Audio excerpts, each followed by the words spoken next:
ഇന്ന് ഞാൻ ഈ വീഡിയോ ചെയ്യാനുള്ള ഒരു കാരണം എന്താണെന്ന് വെച്ചാൽ, ഒരു പേഷ്യന്റ് ഇന്ന് എൻ്റെ അടുത്ത് വന്നപ്പോൾ ഞാൻ അയാളുടെ പ്രിസ്ക്രിപ്ഷൻ നോക്കിയപ്പോൾ കഴിഞ്ഞ 25 വർഷമായിട്ട് അയാൾ ഗ്യാസിന്റെ ഗുളിക ഒരു ദിവസം പോലും മുടങ്ങാതെ കഴിച്ചുകൊണ്ടിരിക്കുകയാണ്. ഇത് കണ്ടപ്പോൾ ഞാൻ ഞെട്ടിപ്പോയി. ഞാൻ അയാളോട് ചോദിച്ചു, നിങ്ങൾ എന്തിനാണ് ഈ മരുന്ന് കഴിക്കുന്നത്? അയാൾക്ക് വല്ലപ്പോഴും ഒരു ഗ്യാസിന്റെ ശല്യം ഉണ്ടാവുള്ളൂ. പക്ഷേ പണ്ടേതോ ഡോക്ടർ പറഞ്ഞു എന്ന് പറഞ്ഞിട്ട് ഇപ്പോഴും നിർത്താതെ ഗ്യാസിന്റെ മരുന്ന് ഇങ്ങനെ ഡെയിലി രാവിലെ കാലുവയറ്റിൽ കഴിച്ചുകൊണ്ടിരിക്കുകയാണ്. അയാൾ എന്നോട് ചോദിച്ചു, ഈ ഗുളിക തുടർന്ന് എന്താ പ്രശ്നം? അപ്പൊ ഞാൻ അയാളോട് പറഞ്ഞു, ഈ ഗുളിക സ്ഥിരമായിട്ട് കഴിക്കുകയാണെങ്കിൽ ചില പ്രശ്നങ്ങൾ വരാൻ സാധിക്കും. നമുക്ക് ആ പ്രശ്നങ്ങൾ എന്തൊക്കെയാന്ന് നോക്കിയാൽ, ഒരു വിഷയം എന്താന്ന് വെച്ചാൽ, നമ്മൾ സ്ഥിരമായിട്ട് ഒരു മരുന്ന് ഗ്യാസിന്റെ കഴിക്കുന്ന ആളാണെങ്കിൽ ആ മരുന്ന് നിർത്തി കഴിയുമ്പോൾ ആസിഡ് ഉൽപാദനം ചിലപ്പോൾ കൂടുതലായിട്ട് സംഭവിക്കാൻ സാധിക്കും. ഇതിന് നമ്മൾ റീബൗണ്ട് എഫക്റ്റ് എന്ന് പറയും. ഈ അവസ്ഥ പല ആളുകൾക്കും ഏകദേശം ഒരു 2 മാസത്തോളം നീണ്ടു നിൽക്കാൻ സാധ്യതയുണ്ട്. രണ്ടാമത്തെ പ്രശ്നം എന്താണ്? സ്ഥിരമായിട്ട് ഗ്യാസിന്റെ ഗുളിക കഴിക്കുന്ന ആളുകളുടെ ഗ്യാസിന്റെ ലക്ഷണം അപ്രത്യക്ഷമാണ്.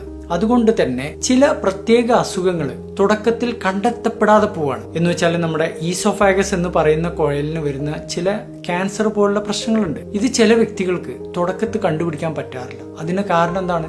ലക്ഷണങ്ങൾ ഉണ്ടാവില്ല. അതിന്റെ കാരണം എന്താണ്? അവർ സ്ഥിരമായിട്ട് ഗ്യാസിന്റെ മരുന്ന് കഴിക്കും. മൂന്നാമത്തെ പ്രശ്നം എല്ലുകളുടെ ബലക്കുറവാണ്. സ്ഥിരമായിട്ട് ഗ്യാസിന്റെ ഗുളിക കഴിക്കുന്ന പല ആളുകൾക്കും കാൽഷ്യത്തിന്റെ അബ്സോർപ്ഷൻ, ആഗിരണം തടസ്സപ്പെടുകയാണ്.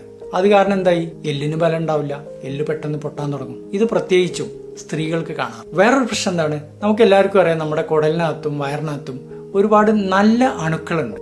ഇതിന് ഗട്ട് മൈക്രോബയോം എന്നാണ് പറയാ. ഈ സ്ഥിരമായിട്ട് ആന്റാസിഡ് കഴിക്കുന്ന ആളുകൾ ഈ നല്ല അണുക്കളുടെ സ്വഭാവത്തിൽ മാറ്റം വരും. പലപ്പോഴും നല്ല അണുക്കളൊന്നും വേണ്ട രീതിയിൽ ഉണ്ടാവാതെ വരും. ഇത് കാരണം കുടലിൽ അനാവശ്യമായിട്ടുള്ള ഇൻഫെക്ഷൻ വരാനുള്ള സാധ്യത വളരെ കൂടുതലാണ്. മറ്റൊരു പ്രശ്നം, വൈറ്റമിൻ B12 ശരീരത്തിൽ കുറഞ്ഞു തുടങ്ങും സ്ഥിരമായിട്ട് ഗുളിക കഴിക്കുകയാണെങ്കിൽ. ഇത് വളരെ സാധാരണയാണ് കേട്ടോ. പ്രത്യേകിച്ച് 2 കൊല്ലത്തിലധികം ഒരു വ്യക്തി ഗ്യാസിന്റെ ഗുളിക സ്ഥിരമായിട്ട് എടുക്കുകയാണെങ്കിൽ അയാളുടെ വിറ്റാമിൻ B12 ഭൂരിപക്ഷം ആളുകൾക്കും കുറഞ്ഞിട്ടുണ്ടാവും. ഇത് കാരണം എന്താ സംഭവിക്കുക? നാഡികളുടെയും നരമ്പിന്റെ ഒക്കെ പ്രശ്നങ്ങൾ തുടങ്ങും. കാരണം നാഡികളുടെയും നരമ്പുകളുടെയും ജോലിക്ക് വൈറ്റമിൻ B12 വളരെ ആവശ്യമാണ്. അപ്പൊ ഇനി സൂക്ഷിക്കണം.